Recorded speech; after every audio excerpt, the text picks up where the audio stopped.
Good morning, family.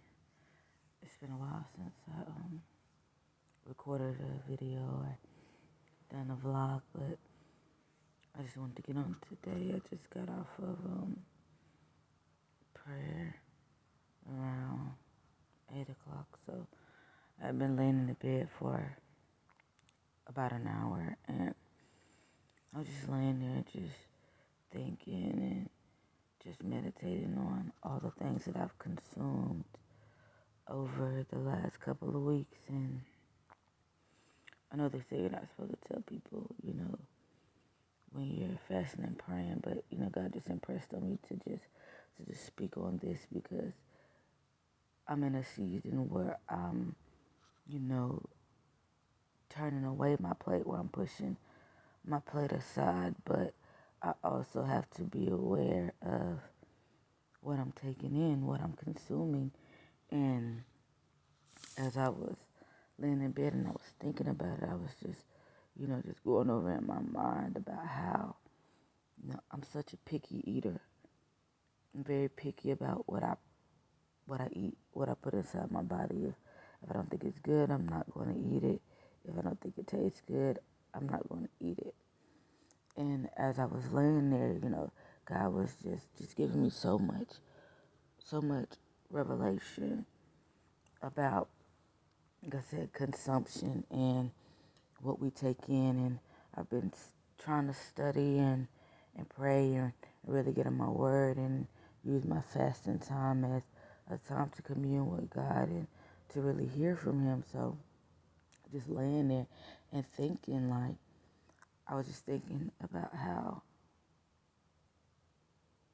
we don't always look like what we are, but just because we don't look like what we are doesn't mean that we're not who God has called us to be. And that's been one of my main things. Is just like one of the reasons why I don't do a lot of things that God asked me to do right at that very moment as of late. And I could say, oh, it's because I'm busy and with the COVID it's hard, or my kids being in school is hard. But I can make time if I really want to. But sometimes we get into a place of where we think that we're not good enough to do the will of God or to do the things that God has asked us to do. And I feel like for a couple of days I really got into that space, because I can honestly say Tuesday and Wednesday of this week were two of the hardest days of my fasting thus far. And in it, I just kept asking God, like, why am I feeling this way? Why am I feeling this way? And I knew that it was an attack because Thursday and Friday were completely different. And I believe it's because of how I started my day and how I went into my day. And I was very particular about making sure I was taking in the right things and consuming the right things, getting my word in, getting some worship in. But anyway, one of my favorite restaurants is Golden Corral. I know a lot of people think that, oh, Golden Corral, a buffet, you know, why would you want to go there? A lot of people go there, for gluttonous reasons and this, that, and the third. But me personally, I go to Golden Corral, for that reason, but for the complete opposite. Because, like I said, I am a picky eater, but I also eat like a bird. So if I go to a buffet, I'm more than likely going to only eat one plate, like I would do at a regular restaurant. Whatever I order, I'm going to eat it, or I'm probably going to take some home because I know I'm not going to eat it all. So when I go to Golden Corral, I don't go because I want to be gluttonous or to eat a whole bunch of food and overly consume, but simply because I like to see other people enjoying their food. I like to see other people, being able to eat freely with no worries. I like to see, the joy on people's faces, as they're eating and as they're, taking in this food. This is probably weird. It's probably crazy, but I do enjoy watching other people be happy. And I understand that, food makes a lot of people happy. But I understand that because I've been in, in a lot of kitchens. I've been in a lot of kitchens. I worked in the background of a lot of places. So that's another thing, another reason why I like to go to Golden Corral, because I feel like I've learned the correct etiquette for when it comes to talking to people who work in the kitchen, especially when you're going to be consuming their food and you want to make sure that what you're taking in is proper. And in saying that, I'll say that I've worked in a lot of kitchens where people didn't look like me. People didn't talk like me. We didn't speak the same language, but I had to learn how to talk to them. And I worked with a lot of people. I worked with a lot of Spanish speaking people. I worked with a lot of Hispanics. I've worked with people from Peru. I've worked with people from Puerto Rico, like from the Caribbean. I worked with so many people who speak Spanish or or speak another language. And so when working with them in the kitchen, I would have to figure out how to communicate with them to get my point across or to get certain things done the way they should be done, or for me to get the things that I needed. So I like going to restaurants like that because the people are walking the floor. They're everywhere.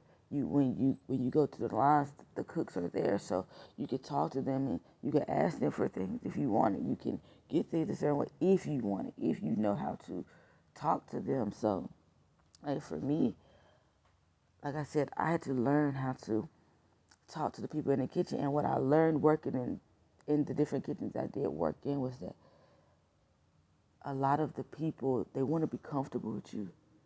They want to feel like they can have a conversation with you and not be judged by what they say and how they do things or how they go about things.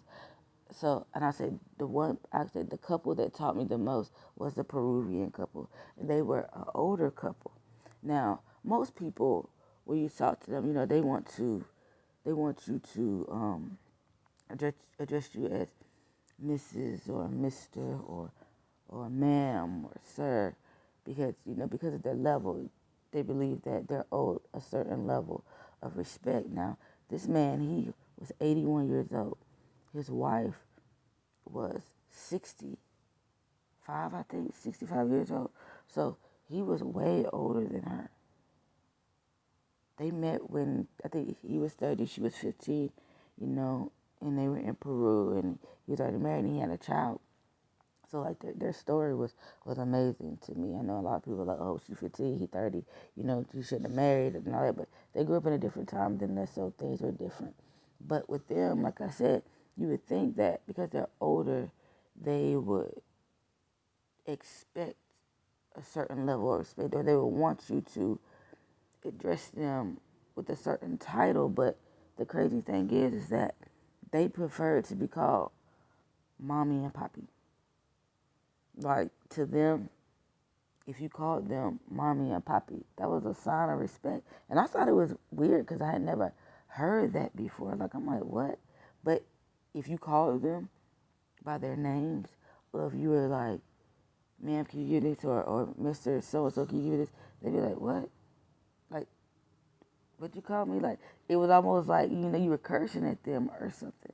But they preferred to be called mommy and poppy. And I asked them, I'm like, like, why do you like that? And they was like, because it shows us that you're comfortable with us, that you're comfortable enough to come to us and to talk to us, to where there's no barriers between us. Because yeah, I may have been here longer than you, yeah, I may be older than you, but we have to have a certain level of respect for each other in the kitchen because we work in the same place.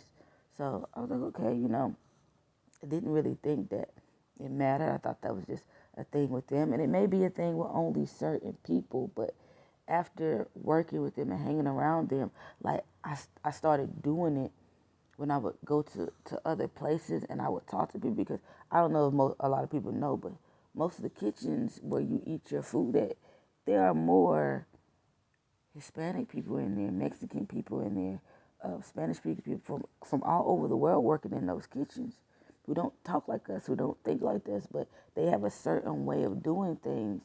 And, we have to appreciate culture or at least try to understand, who they are and how they go about things. And like I said, it really taught me a lot. Just those, just the simple things taught me a lot. So, like I said, when I go to a certain kitchen, like if I go to Golden Corral, when I want like fresh food, because I know like hands everywhere. So if I want fresh food, I will go to where they're cooking. When I see the people coming out, I will speak to them. Because before, I would just go up there and I'd be like, hey, excuse me, can I get some fresh food? Like, I know you just put this out, but if you know you got some fresh chicken back there, can I get fresh chicken? And they be looking at you like, what? Like, no, you better eat that chicken because it just came out. It's fresh. You're not gonna get no fresh chicken, no new chicken when everybody else eat from this. So like, and like I said, I guess it may have came off as rude, maybe because they didn't really understand what I was saying or what I was trying to, the point I was trying to get across to them. But after working with this older couple, anytime that I would go to Golden Corral to a restaurant, I would talk to them like I would talk to the Peruvian couple. So I would go to the kitchen, and if it was a woman, I would say, "Hola, mami." I would say, "Que pasa?" Chicken, and I'm like, I don't even know if she really understands what I'm saying. I'm like, "Oh, que pasa, pollo?" And she be like, and they would be like, "Oh, yeah, yeah, yeah." I'm like, oh, they would say, "Well, you said it wrong, but I don't really speak English that well. But what can I get for you?" So I would ask them for whatever I wanted, like if like however whatever I wanted on my plate. If I wanted it fresh, I would ask them, for whatever item that I wanted. Or if it was a amount, I would say, "Hola, papi, can I get such and such? Or can you do this for me? Or, can you talk to your manager? Can I do this?" And I would talk to them like the same way that I would talk to the Peruvian couple because that's how they wanted me, to talk to them.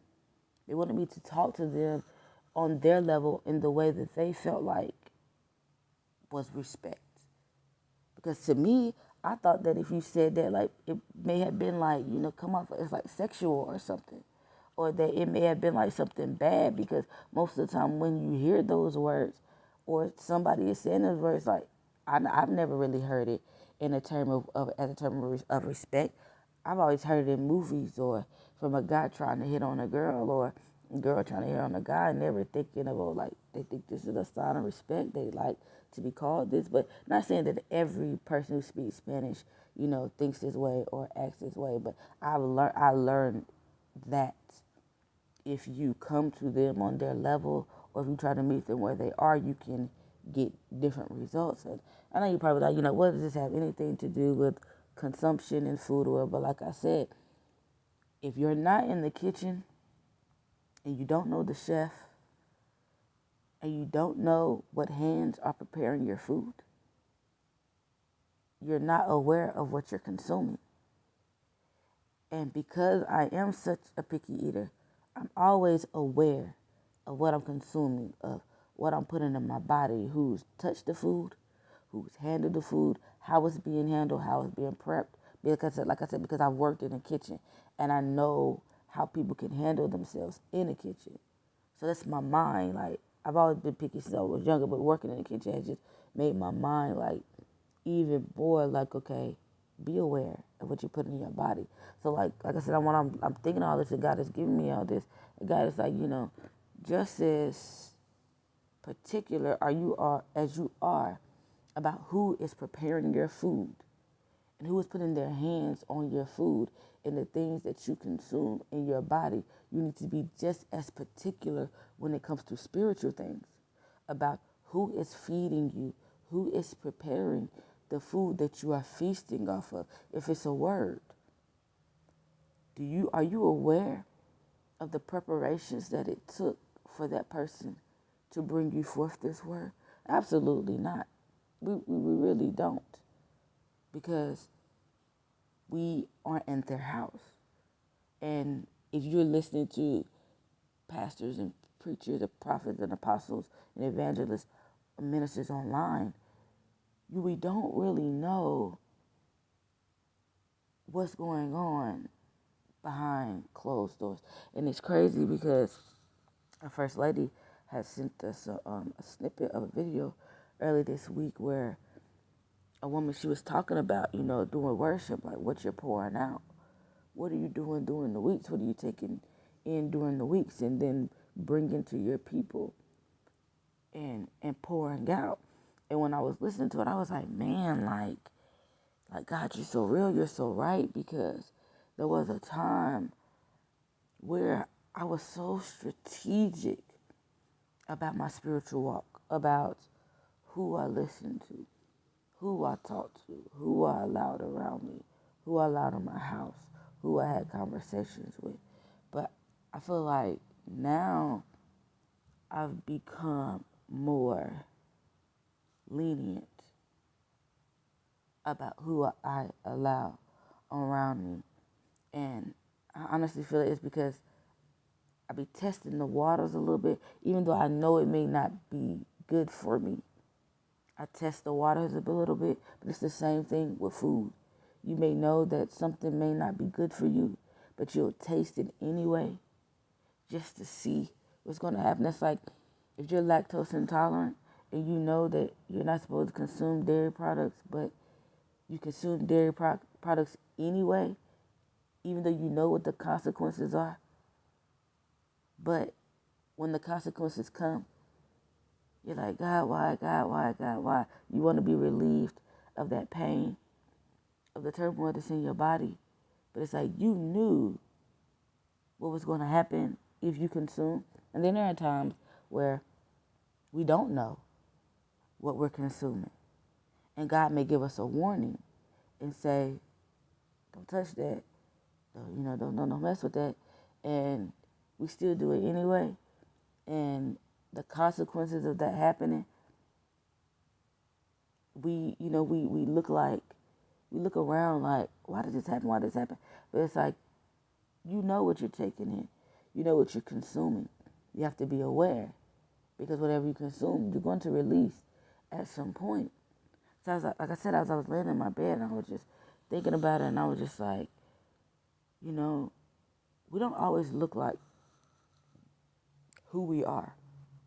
And when it comes to consumption and receiving and taking in, when it came to figuring out where I wanted to go to church, where I wanted to build, where I wanted to fellowship, the main thing that I asked God before I chose my church was, I was like, God, I don't want to end up at a church that's already established or already been built for years and years and years.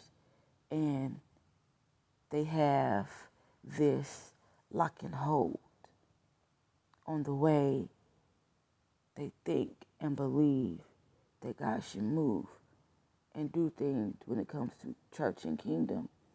And I was like, God, I would really rather be at a startup church to where I can be somewhere to where I can grow with the ministry, to where I can be a part of the startup, like not necessarily being in the kitchen, just being a server or a servant within the house or within the restaurant.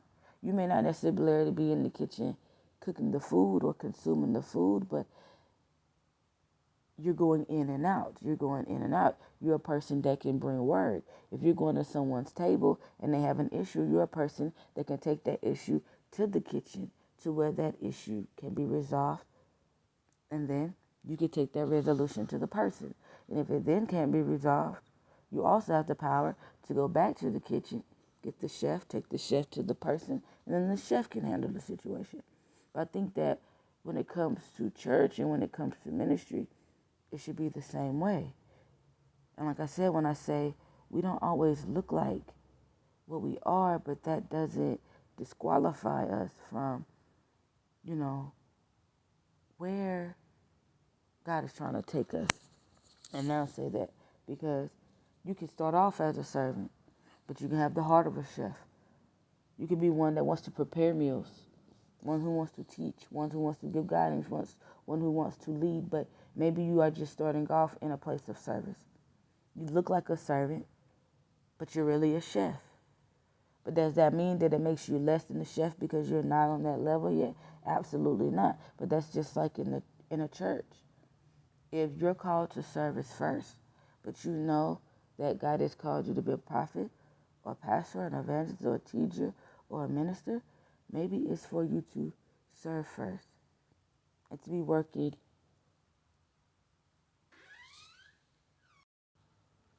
But at some point, there will be opportunities for elevation. But you also have to know how to talk. You have to know how to communicate with the people around you, like I said before. In order to get the things that I need or that I want, I consumed and I took in things from other people so that I would know how to talk to other people who don't look like me or who don't talk like me or who may not understand like me. But when it comes to ministry, I feel like it should be the same way. That if you don't understand your leadership or your teachers or your pastors, we have to seek God and ask Him for revelation or ask Him to give us the words to where we can talk to our leaders, where we can talk to the people who are in the kitchen, where we can talk to the chef, the one who is preparing the word, to where we can understand each other, to where we're like-minded, one mind, one heart, one body, one soul, one spirit, to where we can have fivefold ministry within our churches and within our ministries, and to be able to flow because we're able to talk to one another. Because when you think about a restaurant, everybody is just as important. The customers are important to keep your business flowing. Your cashiers are important because you need somebody to handle your money, to handle the cash flow that's coming in and out. Your servers are important because you need people who are willing to go to and fro to make sure that your consumers, that your customers are getting what they need and that they're pleased and that they're happy. And if they're not, so that they're able to speak to that person and able to come to that kitchen and speak to you in a way to where you can understand, to where you can talk to them in a way that they understand, to where they can go to your consumers and fix that issue. And if it can't be fixed, to where your chef or your leaders or your pastors are mature enough to where they can come to you and talk to you about whatever you're going through and fix the problem. And if it can't be fixed, maybe that consumer isn't for you, or maybe that restaurant or that church isn't for the consumer. And I don't know why God laid this on me. No, there are no issues going on in my church. There's no issues going on with me or any leadership or anything like that. Just a disclaimer, just put that out there.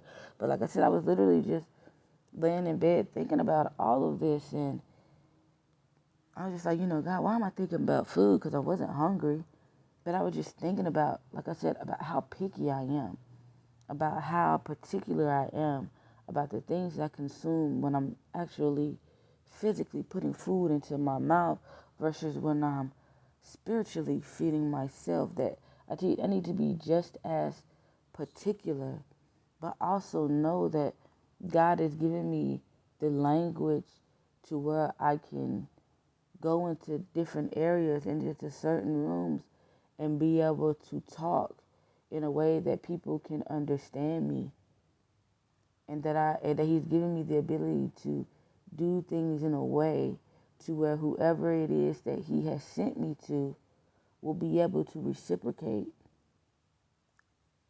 back to me what I'm dishing out, if that makes sense. That whatever that they receive from me, it will not come unto me, unto me void. That I should not be afraid of anything. I shouldn't be afraid of how it may sound coming to another person, or how a person may perceive me because I have tattoos. I have a nose ring. I like piercings. I have locks. You know, I like weird jewelry, vintage jewelry with different designs on it that other people may say is not Christian like or not God like. But I've always been rebellious. I've always been a rebellious person when it comes to anything, to where I don't do things the way that other people do it, simply because God never put me in a box. God never intended me to be in a box. But as long as I'm worshiping God the Father, all other things don't matter. As long as I'm consuming and taking in the right things, all other things don't matter. What I look, my perception doesn't matter. That just because I don't look like a prophet or a pastor or an evangelist, because I don't have on robes or I don't have on a collar, it does not mean that I'm not called to the office that I'm called to. It does not mean that I'm not called to the place that I'm called to.